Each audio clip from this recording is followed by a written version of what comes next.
Kaya, my name's Leith and I've just built myself a little house near Manning Park, which is located just south of South Fremantle.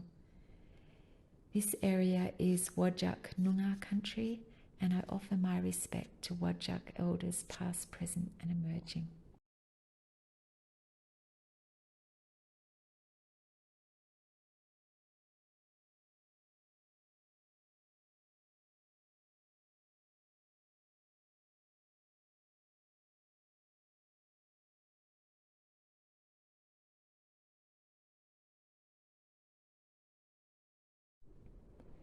I had moved back up to the Fremantle area from living between Albany and Denmark on the south coast. I was looking for a home. All of the houses that were around for sale were totally uninspiring, as I wanted not only beauty but some sustainability features.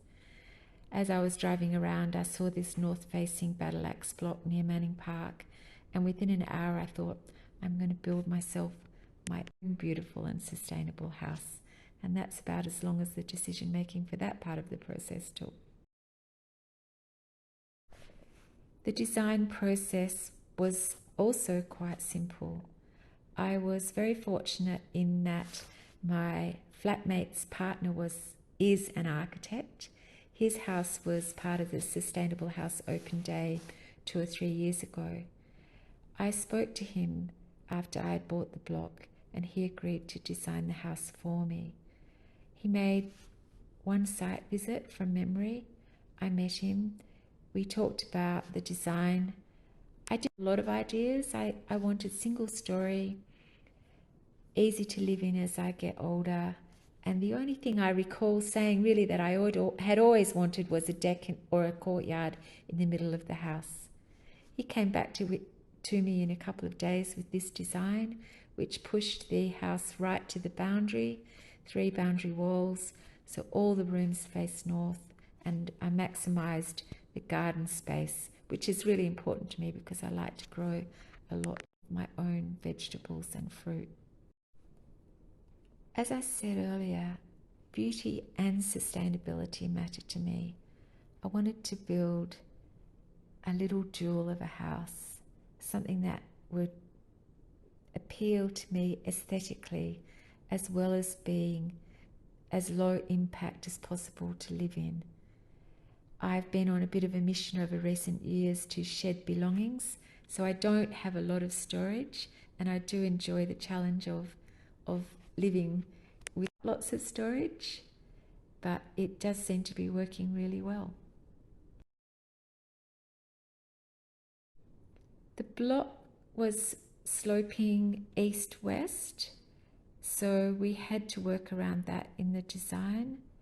The living kitchen part of the house is on a concrete pad, and the rest of the 87 square metre house has a suspended timber floor. The floorboards came from the old Robb Street jetty, which was on the coast just not far from here, and they're from Wandoo, which is a really beautiful West Australian.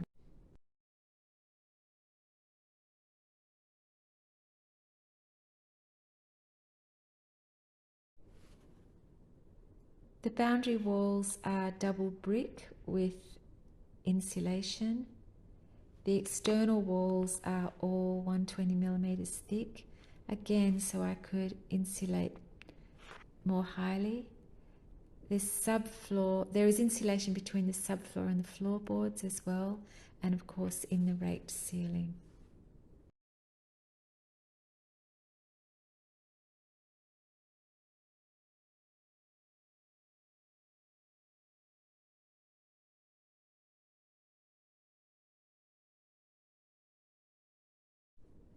For me, part of sustainability is how I build, and I tried to keep it as local as possible.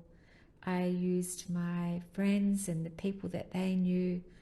All of the contractors, with a few exceptions, live locally.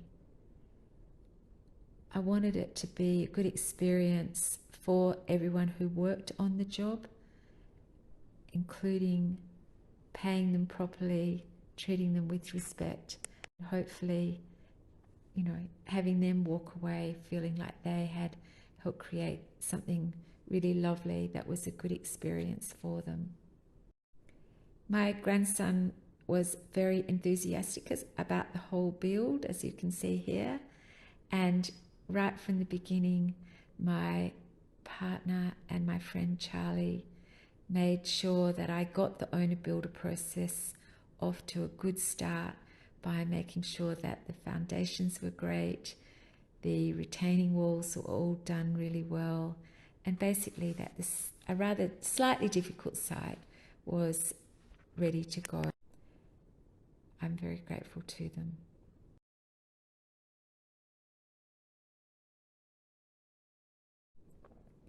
We had to take about 13 tons of limestone cap rock out of the site in order to build the rather small concrete pad, as there was Manning Park is on a limestone ridge and there's limestone everywhere. The local stonemason, Dan, built me some lovely walls from the limestone, including a nib wall at the entrance and a curved garden bed / retaining wall with some rather quirky features, including a grotto, which you will see here in the photo.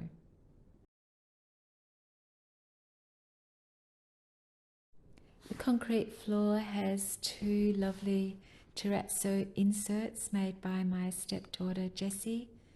Jessie works in terrazzo, and it was a real joy to have some of her work in my house.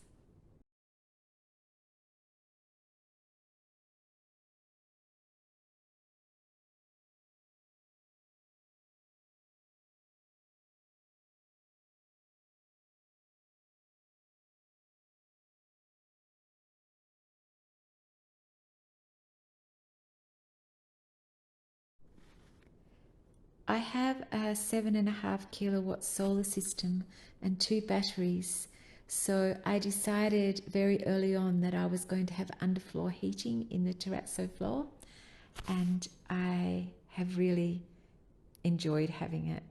Even though Perth climate is quite mild, in winter it's quite cold, and I run it just at 22 degrees from 10 till 2 during the day. Of course, I want to be exporting to the grid after 3, because that's when they actually pay you some money for what you're selling them. And then if I want to, I can boost it again for an hour in the evening.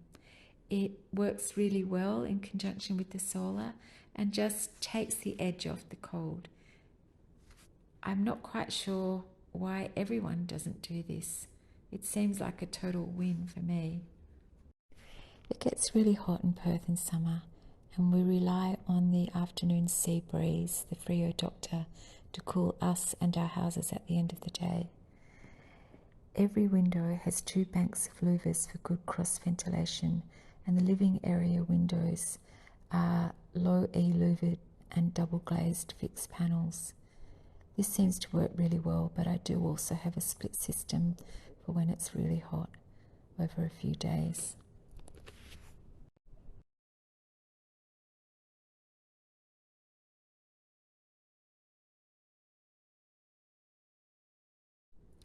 It was important to me that I used West Australian timbers in the house for their beauty, but also because termites are not so fond of the hardwoods that we have here.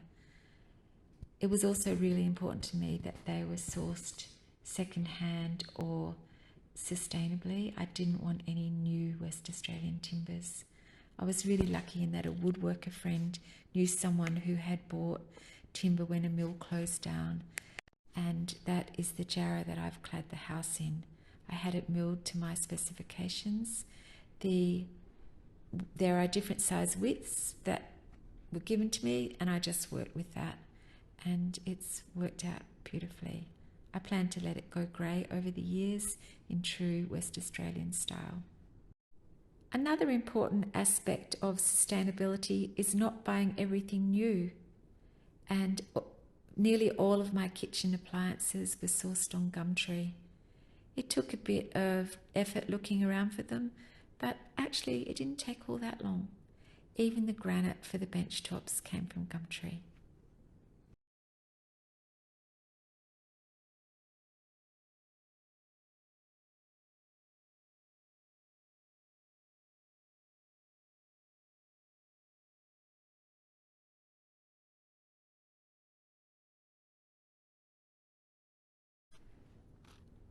I didn't really need a shed. What I needed was a space for sewing and keeping kids' toys. So instead of a shed, I have a sewing shed. We had some of the jarrah cladding left over, just enough to clad two sides of the shed, and a bank of second-hand louver windows.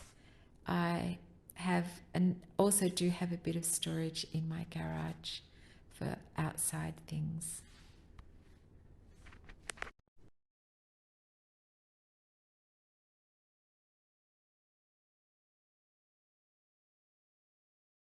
One thing I really love about the house is that it appeals to my feeling for beauty, but it also works really well in the way that the solar is designed and the passive solar design. So my energy consumption is pretty much covered by the solar system. My last bill, which might be a little bit hard for people over East to take, was less than $2 a month.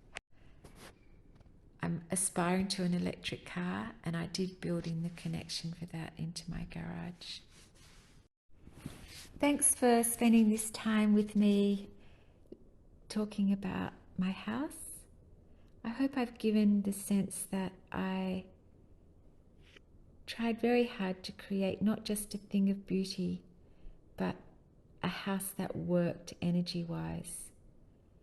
It's modest, but I'm very happy with the way it's turned out. Thanks.